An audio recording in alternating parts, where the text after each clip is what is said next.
वासुदेवाय हरिये परमात्मने प्रेम क्लेश नाचाय गोविंदाय नमो नमः गोविंदाय नमो नमः वसुदेव सुतम देवम कंचानूरमर्दनम देवकी परमानंदम कृष्ण वंदे जगत गुरु कृष्ण वंदे श्री कृष्ण चरणौ मम श्री कृष्ण चरणौ मम श्री कृष्ण चरणौ मम श्री कृष्ण चरणौ कृष्णे रतियास्तो अधिधर्मे मतियास्तो। बच्चे बैठ जाओ। अहो भाग्यशाली कल्याणकारी मेरे देवियों, बड़भागी गीता के पैरोकारों, मेरे सज्जनों, धार्मिक भाइयों, आओ ज्ञान का प्रसाद भी प्राप्त करें। कल हमने पहले अध्याय का सार लिया और मन में रखा। आओ मेरे साथ शामिल हो जाओ, हम दूसरे अध्याय का सार लें और इसके अनुसार जिंदगी को गुजारें। पहले अध्याय में बताया गया, देवी अब सुनो, आने का लाभ उठाइएगा मेरे बच्चों, अब सुनो बड़े ध्यान से। पहले मैं ये विचार कर लिया था कि हमारे दुख का कारण ये कि अनुकूल प्रतिकूल अपना लो, मेरे भगवान करिए अपना लो और जरूर ये मन में रख लो। हमारे दुख का कारण क्या? अनुकूल प्रतिकूल। ये अनुकूल है, ये प्रतिकूल है, ये गलत।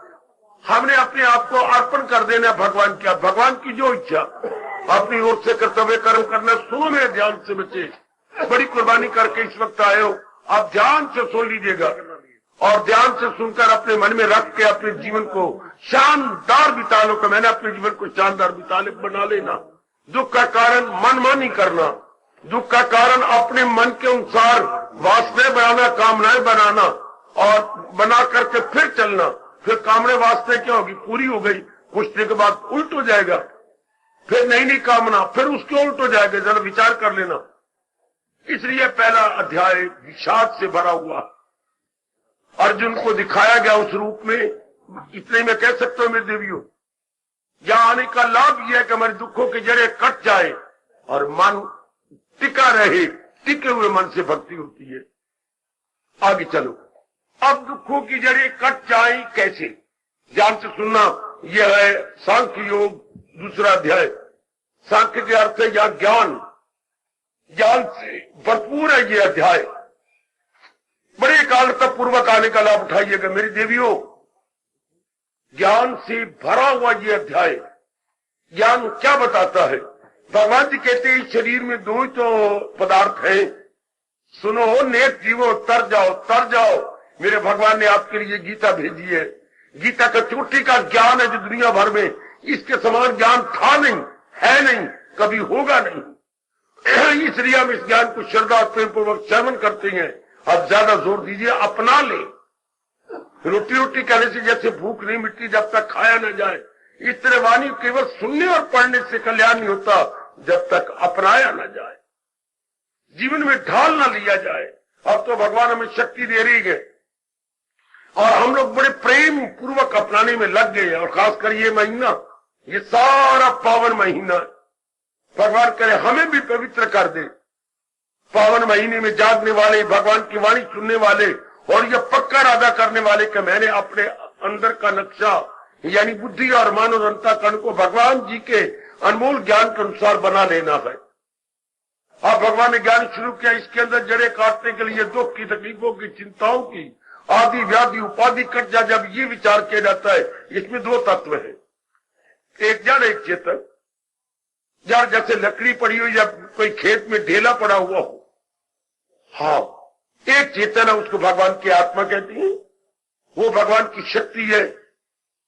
जैसे ये बिजली से सारे काम होते हैं और बल्ब जड़ है, जो ही करंट आता है बल्ब अपना काम दिखाने लगता है।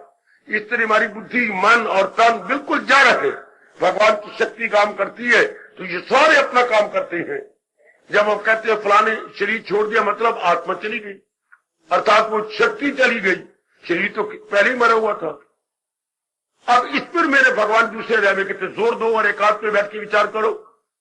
कि सब कुछ तो इसमें परमात्मा की शक्ति काम कर रही है। जैसे बल्ब में हो या फ्रिज हो या आपकी टीवी हो या रेडियो हो या कोई भी इलेक्ट्रिक पॉइंट है, उसमें मुख्य पार्ट किसका है? करंट का, बिजली का। इसलिए हमारे शरीर में प्रधानता किसकी है? भगवान की शक्ति की। सुनो नेक जीवो, ओ नेक मेरी देवी इस नारी चोले में तर जाओ, तर जाओ, तर जाओ। वो मैं बार बार कह के कभी नहीं थकूंगा, बार बार आपको समझाऊंगा, भगवान का ज्ञान लेके तर जाओ।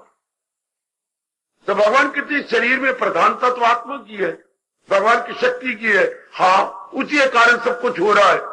और देखो घोर कलयुग, जिसके कारण से सब कुछ हो रहा, हम उस कारण को भूले फिरते हैं। उस कारण से मेरे देवी हमने भुला डाला। हम नहीं, हम अपना जरूर कल्याण करके जाएंगे।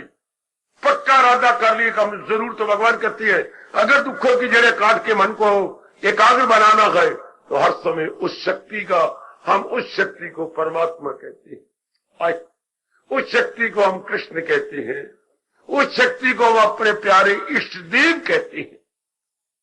जब उसी कारण से माँ जी जिंदा, पिताजी, बहन, भाई, पति, पत्नी, सारे जितने घर के अंदर चलने फिरने वाली चीजें गए, ये सब उनके कारण से। संसार में इतनी चहल पहल, जानो जानो जानो, चहल पहल भगवान के कारण से। हर जर्रे जर्रे में जो इतनी चहल पहल है भगवान के कारण से। कण कण में, जन जन में, मन मन में, कण कण में, जन जन में, मन मन में। अगर इतनी चहल पहल है मेरी देवी, मेरे सज्जनों, केवल भगवान के कारण से। शाबाश। जैसे में इस सत्संगशाला में इतनी रोशनी नजर आ रही है, केवल बिजली के कारण से। चारों ओर आप पे प्रकाश ही प्रकाश है। इस तरह हमारे घर में जो इतनी रौनक है भगवान के कारण से। ये मन में बिठा लो हमेशा, तो भगवान आपको यकीन दिलाती है, क्या फिर हमेशा के लिए दुख की जड़ें कट जाती है। फिर हमारे मन में विवेक वैराग प्रधान हो जाती है। जैसे आजकल प्रधान है काम और क्रोध और लोभ, फिर प्रधान हो जाते विवेक वैराग और भक्ति। ये आपको दूसरा अध्याय बता रहा है कि सारी महत्ता शरीर को न दो, प्रधानता उस आत्मा को दो जिसके कारण शरीर चल रहा है, और जिससे निकल जाने के बाद शरीर जीरो हो जाएगा। शरीर किसी काम का नहीं रहेगा, जला दिया जाएगा। सुनो नेक जीवो, गृहस्थाश्रम में रहने वालों, कर लो अपने आप को पावन। इस पावन कार्तिक मास को मना करके अपने को पवित्र कर लो, अपने आप को बहुत बढ़िया बना लो। जरा ना देर लगाओ, मन में पक्का इरादा करो कि मैंने तर जाना, कुछ भी क्यों ना हो, मैंने तर जाना है, मैंने अपना कल्याण कर लेना, जरूर कर लेना, हो जाएगा। भगवान ने स्पष्ट कहा है, वो बड़ी जल्दी महात्मा बन जाता है। कौन? इरादे में नेकी के यक्ष हुए जो। हमने पक्का इरादा कि इस जन्म में तरना है, तरना, जरूर तरना, इस जन्म में जरूर हम उन्नति कर जाएंगे। तो आइए ना, बार बार यही कह रहे, जिसके कारण से मेरा ये मन में रख लो मेरी मैया, मेरी नेक बेटी, मेरे बुजुर्ग, मेरे धार्मिक भाई, जिसके कारण से मेरे शरीर में रौनक है, वो आत्मा है, वो मेरे परमात्मा की शक्ति है। उसी को बड़े पैमाने पर परमात्मा कहते हैं। मैं उन्हीं का सिमरण करूंगा, मैं उन्हीं का जाप करूंगा। रख लीजिए, मेरा यहाँ पर बैठना सफल, आपका कार्तिक मास बनाना बिल्कुल सफल हो जाएगा। दीजिए प्रधानता अपने परमात्मा को, दीजिए प्रधानता अपने इष्टदेव को, दीजिए प्रधानता सृष्टि के चलाने वाले को, दीजिए प्रधानता सृष्टि बनाने वाले को। रख लो अपने मन के अंदर कि मैंने प्रधानता अपने इष्टदेव को देनी है, उसी के कारण से सब कुछ हो रहा है। रख लो अपने मन में, गृहस्थाश्रम में रहने वालों, समय समय अनुसार भगवान जी मेरे जैसे आपके लिए भेजते रहते हैं। जागो, सिर्फ आंखें खोलना जागना नहीं होता, बुद्धि को जगाओ, मन को जगाओ, चल पड़ो भगवान के मार्ग पर। तब भगवान समझते मेरा जीव जाग गया, मेरा भगत जाग गया। कब? जब सब कंटे छोड़ और ले मेरी, ये जब मैं और आप भगवान के राह पे चल पड़े, तब जीव जाग जाता है। ये बार की आंखें खुलने से जागना नहीं होता। यथार्थ रूप में जागा है वो जिसकी बुद्धि खुल गई, जिसका मन खुल गया और भगवान की ओर चल पड़ा पक्का इरादा करके। तब मेरे महाराज जी कह रहे हैं, जो है सबके तन में मकी आत्मा, ये दायम है, फानी नहीं आत्मा। जो इस पे यकीन है तो भारत के लाल। देखो यकीन दिला रहे हैं, न कर ऐले हस्ती का रंज, ये रंजो बरार, ये दुख, ये तकलीफ, भगवान कहते सब खत्म जब उसको प्रधानता देंगे। सुनी अनसुनी ना करना मेरे देवियों। बाकी धर्म स्थानों की तरह आए और गए और गए और आए, बिल्कुल नहीं। आए हैं क्या मन में ज्ञान रख के ले जाने के लिए, खाली नहीं जाएंगे। हम अपना अंतःकरण ज्ञान से भर के जाएंगे। बड़े ध्यान से मेरी देवी, मेरे बच्चों, अंतःकरण को ज्ञान से भर लो कि भगवान को प्रधानता देना। यह दूसरे अध्याय की आवाज, दूसरे अध्याय की चेतावनी, दूसरे अध्याय की आकाशवाणी।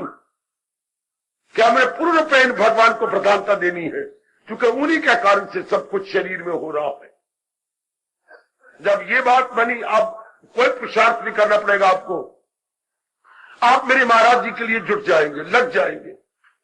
अपने आप ही आपका दिल करेगा, जिसके कारण से, जिसकी मुख्यता प्रधानता के कारण से, प्रचुरता के कारण से सब कुछ हो रहा है। हाय, मैं उसको कैसे भूल जाऊं, उसको मैं कैसे भुला दूं? नहीं भुला सकता मैं। इतनी आप प्राथमिकता या प्रेफरेंस या तरजीह आपने भगवान को दे देंगे। शाबाश, ये जन्म सफर कर लो भगवान को प्रधानता देकर। ये जन्म सफर कर लो मेरे बुजुर्गों, मेरे भाइयों, अपने प्रभु जी को मुख्यता देकर। सफल हो जाएगा जन्म, बिल्कुल सफल, जिससे भगवान को प्रधानता दी और जिससे जहान को प्रधानता दी। देखो आपके भगवान गीता में बार बार कह रही गए, क्या वो लटके रहे दरमिया, वो आवागमन के चक्कर में लटके रहते हैं, वो जरीर खराब और बर्बाद होती है। उनके मन में, बुद्धि में काम, क्रोध और लोभ, नरक के 3 द्वार आ जाते हैं। इससे वो न चलने पर कुकर्म करते हैं, दुराचारी बनती है, कदाचारी बनती है, और मारा गया जीव जब वो सदाचारी न बन के दुराचारी बन गया। ये तब था जब उसने जहान को मात्रा दी। वो इस जन्म में न देना, न देना मेरे सजनों, मेरे देवियों, केवल भगवान को मानता, केवल भगवान को मानता, केवल इष्टदेव जी को मानता। चूंकि उन्हीं के कारण सब कुछ हो रहा है। अब मेरे भगवान ने कहा, अब क्या होगा? आपका मन टिकने लग जाएगा। आपके नानक आजमा के देख लो, आजमाओ मेरी माताओं, बेटियों, बुजुर्गों और भाइयों, तब भगवान आपको यकीन दिलाती है कि अब मन टिकने लग जाएगा। भगवान के कारण से अब मन ठहरने लग जाएगा। मन की विक्षेपता बंद, मन की भटकन बंद, मन की आवारा गर्दी बंद। देखो कोई व्यास गद्दी पे बैठा हुआ क्या कह रहा है? मन की आवारा गर्दी बंद। हूं मैं कुर्बान, हूं मैं कुर्बान, हूं मैं कुर्बान हुई। इसका घूमना फिरना, सगाना दिखाना, पाना जाना, राग द्वेष, वही इनके सपने, इसका चक्कर काटना। एक स्थान पे बैठा है और मन कितनी आवारा गर्दी कर रहा था, बैठा हुआ अपने काउच के ऊपर, और चक्कर कितना काट रहा है। अब क्या होगा? हाजिर में हाजिर। जाप करेंगे तो मन कहीं जाएगा नहीं, भजन करेंगे मन कहीं जाएगा नहीं, आराम करेंगे तो मन सपनों की दुनिया में बिल्कुल ही धक्के खाएगा, बल्कि आराम से साउंड स्लीप लेगा। हाय में कुर्बान। ये आजमाओ जो मैं आपसे कह रहा हूं, आजमाओ और इस स्थान का पूरा पूरा लाभ उठा लो। इस स्थान का लाभ क्या है? केवल भगवान को अपना बना लेना। इस स्थान का लाभ क्या है? अज्ञानता की धजिया उड़ा देना। इस स्थान का लाभ क्या है? इन शब्दों को अपने में ले आना। यू ज्ञान अग्नि में जाते हैं जल, सब संस्कार भस्मीभूत हो जाते हैं। तब यहां आने का आपको पूरा लाभ हो गया, पूरा लाभ। मेरी बेटी, अग्नि का लाभ क्या है? कच्चे आटे की रोटियां बन जाए। अग्नि का लाभ क्या है? कच्ची सब्जी पक्की हो जाए। अग्नि का लाभ क्या है? हमारी रखी हुई जो है दूध और चावल और खीर बन जाए। अग्नि का लाभ कच्ची चीज पक्की हो जाए।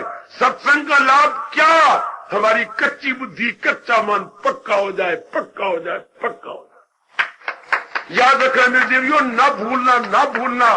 वो मैं बारंबार चेतावनी दे रहा हूं आप सबको। सत्संग का लाभ, गीता जी का लाभ ये, हमारी कच्ची बुद्धि, कच्चा मन पक्का हो जाए। और पक्का जो है भोजन कौन करता है? घर परिवार के सारे सदस्य। पक गया तो सारे करती हैं। वो मेरी आवाज सुनना।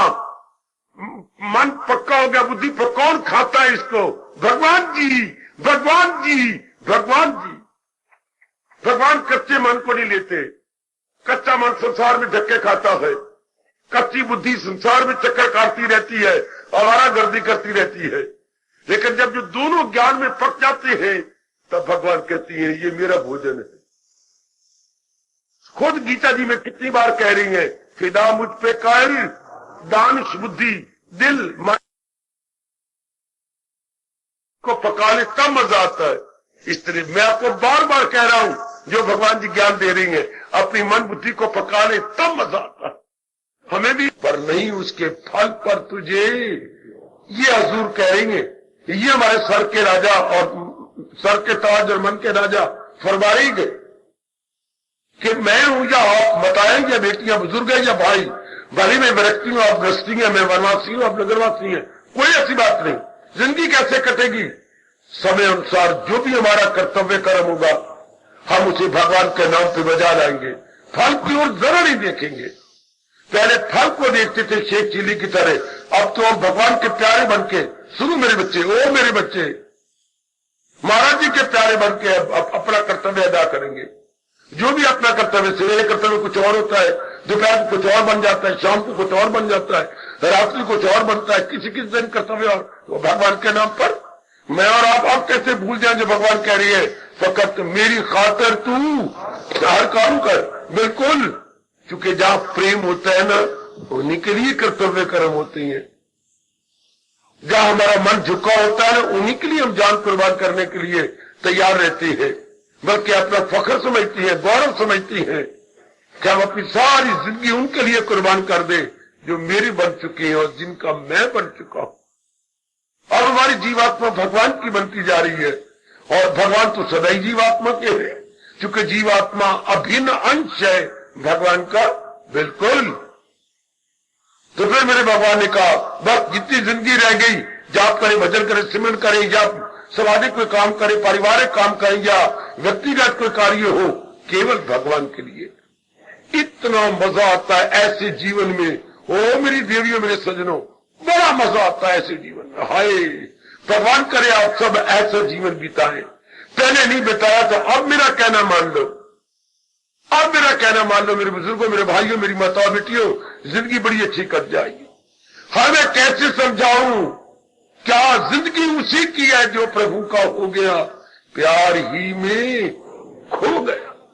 जीवन उन्हीं का है जो मेरे मालिक के बन चुके हैं। मैं देखे बैठा हूं, अनुभव किए बैठा हूं। भगवान आपको भी अनुभव करवाए। सिर्फ आने जाने में न रह जाना हो मेरी देवियों। आने जाने का मतलब ये है, यहां भगवान का ज्ञान ले ले तो हम कर जाए। जैसे स्कूलों में, कॉलेजों में जाते हैं डिग्री लेने के लिए, क्या डिग्री ले ले? सिर्फ आने जाना थोड़ा ना, कॉलेज में आया और गया, नहीं, डिग्री लेने के लिए यहां आते हैं भगवान का ज्ञान अपने अंतःकरण में रखने के लिए। एक बार भगवान भी हमें कह दे, वही गए मेरा भक्त, ये न कहे वही गए। हम ये नहीं सुना चाहते वही है तो बाबा, पर क्या तू ही गए मेरा भक्त। हम वही की जगह तू ही सुनना चाहते हैं, तू ही गए मेरा भक्त प्यारा। और ये कब होगा? जब मन बुद्धि हम भगवान के हवाले करके सारे काम भगवान के लिए करेंगे। मैं भगवान से आपके हाथ में दुआएं करता रहता हूं, मेरे प्रभु आपको और भी शक्ति प्रदान करेंगे। आप अपने टाइम मत देखो ना, भगवान शक्ति देती है कि मेरे पास इतनी शक्ति नहीं, इतनी बुद्धिमान नहीं है, प्रलोभन में आ जाता। अब नहीं आएगा प्रलोभन में, क्योंकि जिम्मेवार भगवान हो जाते हैं। आहा, महाराज जी ने पक्का राजा दिया है, अर्जुन मेरे भक्त का कभी नाश नहीं होता। आहा, न मैं भक्ता प्रणश्यति न मी भक्ता प्रणश्यति। 9वां अध्याय इसके साक्षी है कि एक बार जो भगवान के बन जाते हैं उनका नाश नहीं होता। तो फिर क्या होता है? दिन प्रतिदिन वो उन्नति करते चले जाते हैं, दिन प्रतिदिन वो आगे आगे निकलते चले जाते हैं। वेरी गुड, कितना अच्छा है मेरी देवियों, मेरे सज्जनों। और आगे बढ़ गए, और आगे बढ़ गए, जन्म सफल। संसार के ख्यालात बंद हो जाती हैं, संसार के संकल्प बंद हो गए। ये दूसरा अध्याय आपको कह रहा हूं, इससे जुटे रहो, लगे रहो। कि जो भी कर्म हमने दिन में करने हैं भगवान के लिए करने हैं। भगवान कर्म नहीं छुड़ाते, भावना बदला देते। पहली हमारी भावना स्वार्थ में कर्म करवाती थी, काम क्रोध लोग की चोट खा के हम कर्म करते थे। अब हम भगवान के प्यारे बन जाने के बाद और प्रभु को महत्ता देने के बाद अब हम प्रेम में, उन्हीं के प्रेम में, उन्हीं की मोहब्बत में, उन्हीं के ही स्नेह में भरकर कर्म करते चले जाएंगे। मौज बहार फिर क्या होगा? लो, इसी अध्याय के आखिर में भगवान कहते हैं वो स्थित प्रज्ञ हो जाएगा, वो कायमुल अकल हो जाता है, अर्थात उसकी भटकी बुद्धि टिक गई। वाह, उसकी भटका हुआ मन टिक गया। शाबाश। अगर कोई कमजोर आदमी किला लगाते हैं ना, उसे गैया रखी है, हाँ, तो किला गहरा हो जाना चाहिए जमीन के अंदर।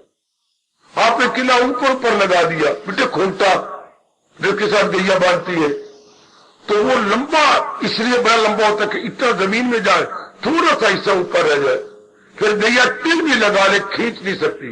और जिसका ऊपर गैया जोर का मारती है, किला निकल आता है, वो खोटा निकल आएगा और गैया फिर मुंह मारेगी, इर्द गिर्द शिकवे आएंगे, तेरी गैया ने नुकसान पहुंचाया। इस तरह वो जिसकी बुद्धि हाँ भगवान के प्रेम में गहरी नहीं उतर गई, वही मुंह मारती है पशु की तरह, कभी यहाँ कभी वहां, कभी आपके साथ, कभी इज्जत के साथ, कभी धन के साथ, वही धक्के खाती रहती है। और जिनकी बुद्धि रूपी किला गहरा उतर गया है प्रेम के अंदर, वो उनको कहती है कायमुल अकल, उनको कहती है स्थित प्रज्ञ।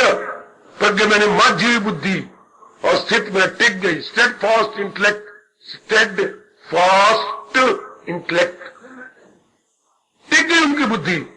उसके लक्षण एक दो लक्षण बता दूं। भगवान कहते उनके लक्षण क्या होते हैं? संसार संबंधी सब कामना छोड़ देता हूं। वाह, जाको को चुना चाहिए सो ही शहंशाह। उनको शहंशाह बोलते हैं क्या बच्चे? हमारे शब्दों में बोलते हैं सम्राट। जिसके अधीन कई राजा हो उसको सम्राट कहते हैं, अंग्रेजी बोलते हैं एम्परर। किंग नहीं, कई किंग जिसके अंदर हो, एम्परर अर्थात सम्राट, वो सम्राट बन जाता है। सब प्रकार की संसार संबंधी कामना गई, उसका मन सदा भगवान में टिका रहता है। ये गंदी वृत्तियां काम को दो लोग उससे रूठ के चली जाती है। उसके अंतःकरण में तब रहे जब जहान को महत्ता दी जाए। जब जहान को नहीं महत्ता देती, फिर विवेक, वैराग और भक्ति जोश मारती है, वो ठाठे मारती है हमारे अंदर। ध्यान देना, वो रह जाएगी। अच्छा, फिर क्या होगा? फिर भगवान जब काली वृत्तियां चली गई तो क्या मन सदा भगवान में टिका रहेगा। मन की अवस्था, कितना गजब का दृष्टांत दिया भगवान ने। समुन्द्र में गायब है, कितना गजब का दृष्टांत है। जैसे सागर के अंदर नाना प्रकार की नदियां आ मिलती है, लेकिन क्या सागर अपनी सीमा का उल्लंघन करता है? नहीं मेरे सज्जनों, क्या सागर अपने आप में नहीं रहता? क्यों नहीं रहता? चाहे कितनी नदियां आपके मिल जाएं, इस तरह नाना प्रकार की वासना कामना निकल गई और भगवान का विवेक वैराग मिलने लगा और वो अपने आप में टिक गए। बड़ी शानदार अवस्था बताई दूसरे अध्याय के 17वें श्लोक में दृष्टांत देकर। ये बड़े कमाल का दृष्टांत है कि इस तरह जीव शांत हो जाता है। जैसे सागर में नदियां मिल जाती हैं, इस तरह नाना प्रकार की गंदी वृत्तियां सड़ जाती है उसके अंदर और वो बिल्कुल शांत। फिर आगे कहती है ना काम कामी, ऐसे ही व्यक्ति शांत हो जाता है, ना के कामनों के पीछे धक्के खाने वाला। काम कामी पहली बार गीता में आया इसमें। तो हम क्या है? कल्याण कामी। तो मतलब हो गया दो प्रकार के जीव संसार में रहते हैं, अपना कल्याण चाहने वाले आपकी तरह और काम कामी संसारी रजोगुनी की तरह। मेरी ये कामना पूरी जाए, मेरा वो पूरा हो जाए, मेरा वो पूरा हो जाए। सुनो नेक देवियों सज्जनों, वो कामना लेके आए, कामना पूरी करते गए, कामना बढ़ती गई, मर गए। फिर अगला जन्म, फिर आपके मन में कल्याण कामना भाग जाती है, दौड़ जाती है। इसलिए भगवान ने अगले श्लोक में कहा कामना का कौन होता है? जो इंसान करे ख्वाहिशें से। सब प्रकार की ख्वाहिशें गई, लोभ गया, मन की भटकन गई। इसके बाद क्यों ना भगवान कहे आखिरी श्लोक में, यही गए मकामे बस। मेरे दर्शनों से पहले अर्जुन यही अवस्था नेक जीव की बन जाती, सब वासना कामना निकल गई, सब गड़बड़ चौथ खत्म और मन जगमगा उठता है चंद्रमा की तरह। वह भगवान कहते वो चमका हुआ मान मेरे योग्य है। तो ऐसा जीव बहुत अच्छी अवस्था बना गया, कईयों को तारेगा, आखिर वक्त शरीर छोड़ेगा ना। हाँ, तो देखो भगवान कहते ब्रह्म निर्वाण हो, ऐसा जीव मेरी याद में मेरे ज्ञान में रहेगा और मुक्ति प्राप्त कर लेगा। मुक्ति का मतलब होता है जीवात्मा का भगवान में समा जाना, एक में को जाना। जैसे श्री गंगा जी का सागर में एक में को जाना, उन्हें गंगा उन्हीं का अंश है, सागर का जीवात्मा भगवान का अंश, उन्हीं में एक में हो गया। या हिंदू धर्म हमारा चोटी को पहुंच जाता है जब वो कहता है क्या क्या क्या निर्वाण हो, अर्थात तो मुक्त हो गया, वो ना आया फिर। यही हम चाहते हैं इस जन्म में कि इस तरीके से दूसरा अध्याय हमारे गुरु है, हमें समझा रहा है कैसे हमारे अंदर के क्लेश दूर हो, कैसे मन टिके, फिर जिंदगी कैसे काटे और आखिर में अवस्था क्या बनेगी। ये तीन भाग है। ज्ञान कैसे प्राप्त हो, फिर जिंदगी कैसे काटे, फिर आखिर में कहा उसकी अवस्था क्या बनेगी, कर्म नकल, उनकी बुद्धि टिकी हुई। तो जब शरीर छोड़ेंगे भगवान में मिल जाएंगे। भगवान में दमे वापसी भी जो ये ज्ञान हो तो हासिल उससे ब्रह्म निर्वाण हो। यूं कहता हुआ ये दूसरा अध्याय अपने आप को पूरा करता हुआ हमारा घर पूरा कर देता है। करो पुरुषार्थ भगवान से, करो अपने पुरुषार्थ महाराज के लिए और उनसे प्रार्थना भी कीजिए, ऐसी अवस्था बना दे मेरे दाता ताकि ये जन्म सफल हो जाए, धर्म स्थान में आना सफल हो जाए। परमात्मा करे मेरी मेहनत जो आपके लिए सुबह शाम लगा रहा हूं वो भी सफल हो जाए। शाबाश, जरूर भगवान आपकी सुनेंगे। उन्होंने ये सारा वातावरण आपके कल्याण के लिए बनाया, उन्होंने मुझे केवल आपके कल्याण के लिए जगाने के लिए भेजा। तो आपने भगवान से कभी मांगा होगा कि आपकी वाणी सुन के हम कल्याण करें, तो भगवान ने सारा वातावरण आपके लिए बना दिया। तर जाओ मेरी माताओं, मेरी बेटियों, बुजुर्गों और मेरे भाइयों, तर जाओ, पक्का इरादा करो कि आपको तर जाना है। अब तो भगवान के चरणों में प्रार्थना ही मेरी और आपकी यही है, बार बार यही प्रार्थना है, सच्चे मन से हमारा रोम रोम अब तो भगवान के लिए प्रार्थना का सच्चे मन से कर रहा है। क्या प्रभु तेरे दर को छोड़ कर किस दर जाऊं मैं, अब बड़े प्रेम से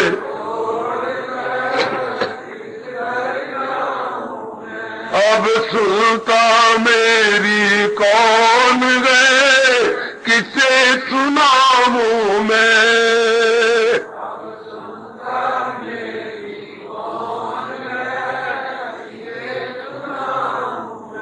मेरी पाप कर्म तुझसे क्या प्रेम न करने देते हैं, मेरे पाप कर्म तुझसे प्रेम न करने देते हैं, जब चाहूं तब मिलूं आपसे, रोक मुझे जत लेते हैं, जब चाहूं तब मिलूं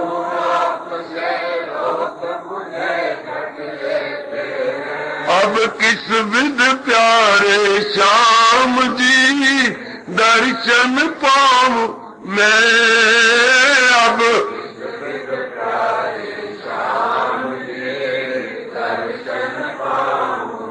प्रभु तेरे दर को छोड़ कर किस दर जाऊं मैं,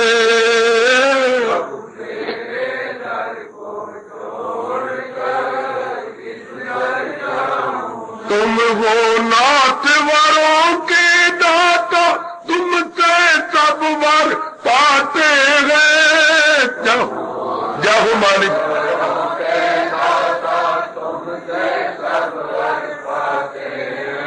ऋषि मुनि साधु सन्यासी तेरा ही गुण गाते गए। ऋषि मुनि साधु सन्यासी तेरा ही गुण गाते गए। प्रभु तेरा ही गुण गाते गए। अब छीटा दे दो ज्ञान का, होश में आऊं मैं। अब छीटा दे दो ज्ञान का, होश में आऊं मैं। ओ प्रभु तेरे दर को छोड़कर किस दर जाऊं मैं। अब जाओ जाओ मालिक जाओ। जो बीती सो बीत गई, अब बाकी उम्र बालू में। जो बीती सो बीत गई, अब बाकी उम्र बालू में। श्री चरणों में बैठ आपके गीत गीता के गालू में। श्री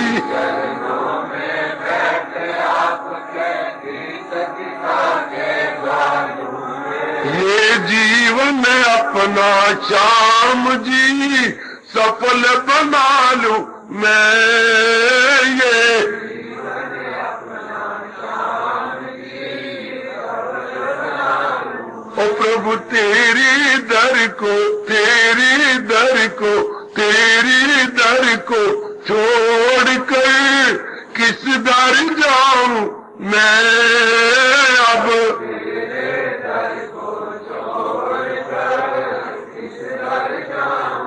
है अब सुनता मेरी कौन है, किसे सुनाऊं मैं।